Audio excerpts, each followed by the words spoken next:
जमुई जिले में पुलिस ने एक बड़ी शराब तस्करी का भंडाफोड़ किया है। एक ऑयल टैंकर में छिपाकर लाई जा रही देसी शराब की खेप पकड़ी गई है, जिसकी अनुमानित कीमत 41 लाख रुपए बताई जा रही है। पुलिस के अनुसार ऑयल टैंकर में तेल की आड़ में शराब की पेटियां छिपाई गई थीं। जांच के दौरान शक होने पर वाहन को रोका गया और तलाशी लेने पर शराब की ये बड़ी खेप बरामद की गई। फिलहाल पुलिस ने टैंकर को सीज कर लिया है और तस्करी से जुड़े नेटवर्क की जांच शुरू कर दी गई है। प्रारंभिक जांच में ये मामला बिहार में शराबबंदी कानून के उल्लंघन से जुड़ा पाया गया है। आरजेडी उम्मीदवारों और कार्यकर्ताओं ने ईवीएम रखे गए स्ट्रांग रूम के बाहर हंगामा किया। उनका आरोप है कि रात के समय एक ट्रक खाली टिन बॉक्स लेकर स्ट्रांग रूम परिसर में घुसा था, जिससे ईवीएम में गड़बड़ी की आशंका जताई जा रही है। सूचना मिलते ही डीएम और एसपी मौके पर पहुंचे और स्थिति को काबू में लिया। प्रशासन ने बताया कि पूरे परिसर में सुरक्षा कड़ी कर दी गई है और चुनाव आयोग के दिशा निर्देशों के अनुसार सभी ईवीएम सुरक्षित हैं। गौरतलब है कि बिहार विधानसभा चुनावों की मतगणना कल 14 नवंबर को होने वाली है।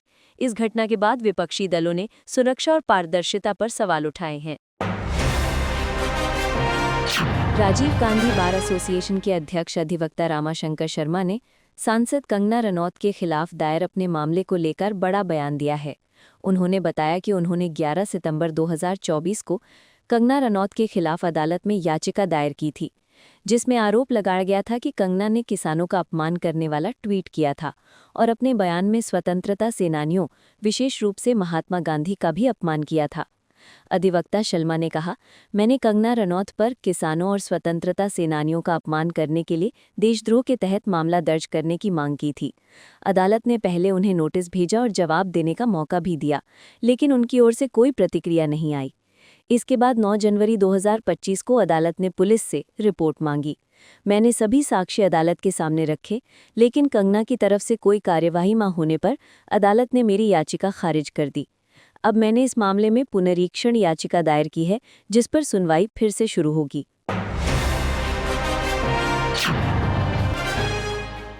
कांग्रेस विधायक भर्मगौड़ा कागे ने उत्तर कर्नाटक के 15 जिलों को अलग राज्य बनाने की मांग उठाई है। उन्होंने इसके लिए राष्ट्रपति द्रौपदी मुर्मू और प्रधानमंत्री नरेंद्र मोदी को पत्र लिखा है। विधायक कागे ने आरोप लगाया है कि उत्तर कर्नाटक के इन जिलों के साथ विकास, संसाधन और प्रशासनिक मामलों में भेदभाव किया जा रहा है। उन्होंने कहा कि मैंने ये पत्र लिखा है और विधानसभा में भी इस मुद्दे को विस्तार से उठाऊंगा। अपने पत्र में उन्होंने लिखा कि अलग राज्य बनने से एक नया गौरवशाली कन्नड़-भाषी राज्य अस्तित्व में आएगा, जो हमारे लिए गर्व की बात होगी। दिल्ली में लाल किले के पास हुए हालिया विस्फोट के बाद विपक्ष की ओर से प्रधानमंत्री की विदेश यात्रा को लेकर सवाल उठाए जा रहे हैं। इस पर प्रतिक्रिया देते हुए भारतीय जनता पार्टी के वरिष्ठ नेता दिलीप घोष ने विपक्ष की आलोचना को राजनीतिक अवसरवाद बताया। घोष ने कहा, 2014 से पहले देश में लगातार धमाके होते थे, तब भी क्या राष्ट्रपति और प्रधानमंत्री विदेश नहीं जाते थे? देश में गृह मंत्री और पूरा कैबिनेट है, जो किसी भी स्थिति को संभालने में सक्षम है। इसी वजह से आज देश में शांति और स्थिरता है। उन्होंने आगे कहा कि वर्तमान सरकार की सुरक्षा और खुफिया एजेंसियां पहले से कहीं अधिक सशक्त हैं और इसीलिए ऐसे हमलों के बावजूद देश का मनोबल कमजोर नहीं होगा। घोष ने विपक्ष पर आरोप लगाया कि वे जनता के मुद्दों से भटककर केवल भ्रम फैलाने का काम कर रहे हैं। केंद्रीय कैबिनेट ने लाल किले के पास हुए विस्फोट को आतंकवादी घटना करार दिया है।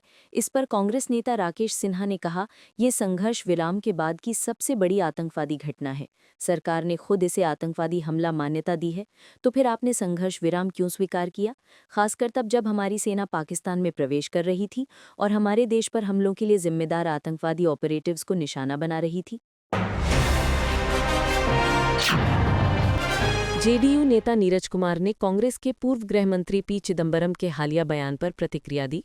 उन्होंने कहा, कांग्रेस पार्टी को क्या हो गया है? अब तो आतंकवाद की नई परिभाषा आ गई है। घरेलू आतंकवादी और विदेशी आतंकवादी। आतंकवादी तो आतंकवादी होता है, उसका धर्म या समुदाय महत्वपूर्ण नहीं है। महत्वपूर्ण ये है कि उसने कितना अमानवीय कृत्य किया है। किस प्रकार का तर्क है कि परिस्थितिजन्य आतंकवाद हो सकता है? कौन से हालात ऐसे हैं जो आतंकवाद को सही ठहरा सकते हैं?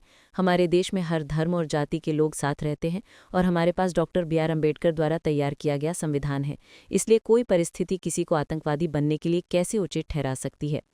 उन्होंने ये भी कहा कि आतंकवाद किसी धर्म, जाति या समुदाय से जुड़ा नहीं हो सकता और इसे हर हाल में रोकना और नष्ट करना ही प्राथमिक जिम्मेदारी है। बिहार चुनाव 2025 के संदर्भ में सीपीआईएम के कार्यकारी सदस्य सीएच बाबू ने एग्जिट पोल पर टिप्पणी करते हुए कहा कि पूर्व में एग्जिट पोल की भविष्यवाणियां कई बार गलत साबित हो चुकी हैं। उन्होंने मतगणना के दिन तक किसी निष्कर्ष पर पहुंचने से बचने और वास्तविक परिणामों का इंतजार करने की सलाह दी।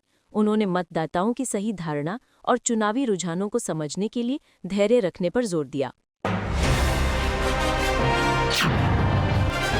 ब्रिटेन के उप प्रधानमंत्री डेविड लैमी और भारत प्रशांत मामलों की मंत्री सीमा मल्होत्रा ने लाल किला मेट्रो स्टेशन के पास कार विस्फोट में मारे गए 12 लोगों के प्रति संवेदना जताई है।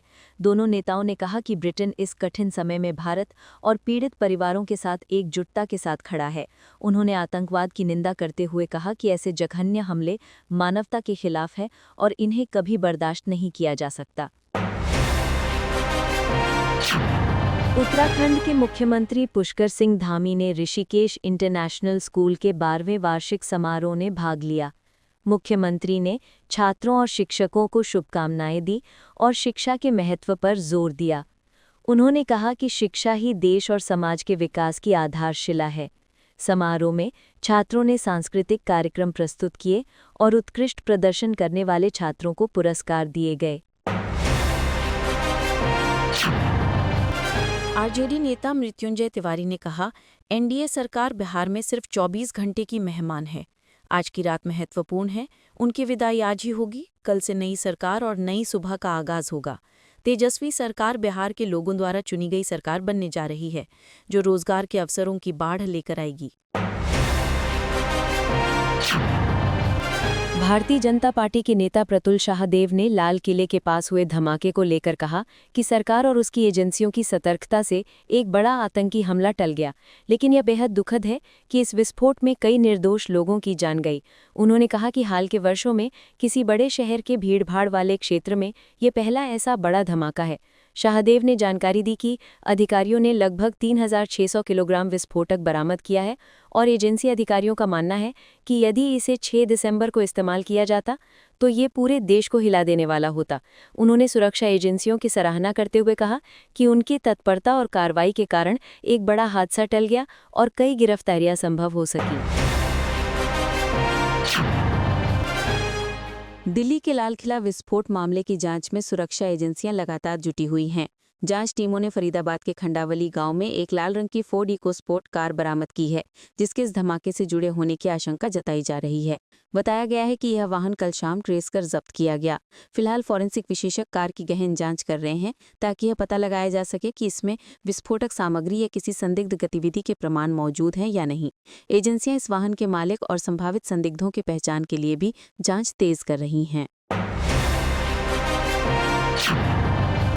उत्तर प्रदेश के मुख्यमंत्री योगी आदित्यनाथ ने बिरसा मुंडा की 150वीं जयंती के अवसर पर आयोजित जनजातीय सहभागिता महोत्सव के उद्घाटन समारोह में भाग लिया। इस अवसर पर मुख्यमंत्री ने जनजातीय समाज के योगदान को नमन करते हुए कहा कि बिरसा मुंडा जैसे वीरों ने देश की स्वतंत्रता और समाज के जागरण में अमूल्य भूमिका निभाई। उन्होंने राज्य में जनजातीय समुदायों के कल्याण के लिए सरकार द्वारा चलाई जा रही विभिन्न योजनाओं की जानकारी भी दी और सबके सहभाग से विकसित उत्तर प्रदेश के संकल्प को साकार करने का आह्वान किया। भारतीय जनता पार्टी के वरिष्ठ नेता मुख्तार अब्बास नकवी ने पूर्व केंद्रीय मंत्री पी चिदंबरम के हालिया बयान पर तीखी प्रतिक्रिया दी है। नकवी ने कहा, ये बेहद दुर्भाग्यपूर्ण है कि जो लोग वर्षों तक शीर्ष पदों पर रहे वे अब इतने गैर गंभीर बयान दे रहे हैं। ऐसे बयानों से कई सवाल खड़े होते हैं। आखिर कब तक वे प्रायोजित प्रवक्ताओं की भूमिका निभाते रहेंगे? उन्होंने आगे कहा कि जब पूरा देश राष्ट्रीय सुरक्षा के मुद्दे पर एक स्वर में बोल रहा है, तब ये लोग किसी और भाषा में बोल रहे हैं। उत्तराखंड के मुख्यमंत्री पुष्कर सिंह धामी ने ऋषिकेश इंटरनेशनल स्कूल के 12वें वार्षिक समारोह में भाग लिया। मुख्यमंत्री ने छात्रों और शिक्षकों को शुभकामनाएं दी और शिक्षा के महत्व पर जोर दिया। उन्होंने कहा कि शिक्षा ही देश और समाज के विकास की आधारशिला है। समारोह में छात्रों ने सांस्कृतिक कार्यक्रम प्रस्तुत किए और उत्कृष्ट प्रदर्शन करने वाले छात्रों को पुरस्कार दिए गए। उत्तर प्रदेश के मुख्यमंत्री योगी आदित्यनाथ ने बिरसा मुंडा की 150वीं जयंती के अवसर पर आयोजित जनजातीय सहभागिता महोत्सव के उद्घाटन समारोह में भाग लिया। इस अवसर पर मुख्यमंत्री ने जनजातीय समाज के योगदान को नमन करते हुए कहा कि बिरसा मुंडा जैसे वीरों ने देश की स्वतंत्रता और समाज के जागरण में अमूल्य भूमिका निभाई। उन्होंने राज्य में जनजातीय समुदायों के कल्याण के लिए सरकार द्वारा चलाई जा रही विभिन्न योजनाओं की जानकारी भी दी और सबके सहभाग से विकसित उत्तर प्रदेश के संकल्प को साकार करने का आह्वान किया। उत्तराखंड के मुख्यमंत्री पुष्कर सिंह धामी ने ऋषिकेश इंटरनेशनल स्कूल के 12वें वार्षिक समारोह में भाग लिया। मुख्यमंत्री ने छात्रों और शिक्षकों को शुभकामनाएं दी और शिक्षा के महत्व पर जोर दिया। उन्होंने कहा कि शिक्षा ही देश और समाज के विकास की आधारशिला है। समारोह में छात्रों ने सांस्कृतिक कार्यक्रम प्रस्तुत किए और उत्कृष्ट प्रदर्शन करने वाले छात्रों को पुरस्कार दिए गए। बिहार विधानसभा चुनाव को लेकर एग्जिट पोल और मतगणना पर प्रतिक्रिया देते हुए भाजपा प्रत्याशी नितिन नबीन ने कहा कि एनडीए ने बिहार के विकास के लिए निरंतर काम किया है और जनता का भरोसा एनडीए सरकार पर कायम है। उन्होंने कहा, हम बिहार में बड़ी जीत हासिल करने जा रहे हैं। एग्जिट पोल के अलावा हमें अपने कार्यों पर भी पूरा विश्वास है कि इस बार परिणाम और बेहतर आएंगे। नितिन नबीन ने विपक्ष पर निशाना साधते हुए कहा कि जो लोग ईवीएम पर बेबुनियाद आरोप लगाते हैं वे जानते हैं कि बिहार में उनकी हार तय है। उन्होंने कहा, जब ये लोग अन्य राज्यों में चुनाव जीतते हैं तब ईवीएम पर सवाल नहीं उठाते, लेकिन हार का अंदेशा होते ही चुनाव आयोग और ईवीएम पर उंगली उठाने लगते हैं। उत्तर प्रदेश के मंत्री असीम अरुण ने कहा कि 15 नवंबर को प्रधानमंत्री नरेंद्र मोदी की उपस्थिति में लोकनायक भगवान बिरसा मुंडा की 150वीं जयंती पर जनजातीय गौरव दिवस मनाया जाएगा। उन्होंने बताया कि यह आयोजन 13 से 18 नवंबर तक लखनऊ में चलेगा। असीम अरुण ने जनता से इस भव्य आयोजन में भाग लेने का आग्रह किया और कहा कि ये कार्यक्रम देश की जनजातीय विरासत और गौरव को समर्पित है। बिहार विधानसभा चुनावों की गणना को लेकर उन्होंने कहा, एनडीए बिहार में जीत दर्ज करने जा रही है और ये हमारे लिए कोई आश्चर्य की बात नहीं है। हमने बिहार में विकास की लहर लाई है, जनता का हम पर भरोसा कायम है और ये जीत उस विश्वास की पुष्टि करेगी। दिल्ली विस्फोट मामले में पूछताछ के दायरे में आए मेडिकल छात्र आरिफ के बारे में मकान मालिक कन्हैया लाल ने जानकारी दी। उन्होंने कहा, आरिफ यहाँ 1 महीने से भी कम समय के लिए रहा। उससे कोई मिलने नहीं आता था। यहाँ 2 लड़के रहते थे, अभिषेक और आरिफ। अभिषेक ही आरिफ को लेकर आया था और उसने बताया था कि आरिफ उसका पार्टनर है और कार्डियोलॉजी विभाग में डॉक्टर है। एक दिन 4 लोगों की टीम यहाँ आई और आरिफ के कमरे का ताला खोलने लगी। मेरे बेटे ने पूछा तो उन्होंने कहा कि वे उसकी चीज़ें लेने आए हैं। मेरे बेटे ने आरिफ से बात करने के बाद उन्हें दरवाज़ा खोलने दिया। आरिफ के व्यवहार में कभी कोई संदिग्ध बात नहीं दिखी। गृह राज्य मंत्री नित्यानंद राय ने राष्ट्रीय आपदा मोचन बल यानी एनडीआरएफ द्वारा आयोजित राज्य आपदा प्रतिक्रिया बलों की राष्ट्रीय स्तरीय सीबीआरएन प्रतियोगिता के समापन समारोह में भाग लिया। उस अवसर पर उन्होंने कहा, हमारा अनुभव और कौशल केवल हमारी सेवा अवधि तक सीमित नहीं रहना चाहिए, बल्कि जीवन का प्रत्येक क्षण मातृभूमि की सेवा के लिए समर्पित होना चाहिए। तभी हम एक सशक्त राष्ट्र का निर्माण कर सकेंगे। उन्होंने आगे कहा, मैं ये भी आश्वस्त करना चाहता हूं कि आपदा प्रबंधन के लिए आवश्यक सभी प्रकार के उपकरणों की आपूर्ति हेतु सरकार पूरी तरह तैयार है। एनडीआरएफ को हर संभव संसाधन और सहयोग उपलब्ध कराया जाएगा ताकि किसी भी आपदा की स्थिति में त्वरित और प्रभावी प्रतिक्रिया सुनिश्चित की जा सके। आपको यह वीडियो पसंद आया हो तो इसे लाइक करें, हमारे चैनल को सब्सक्राइब करें।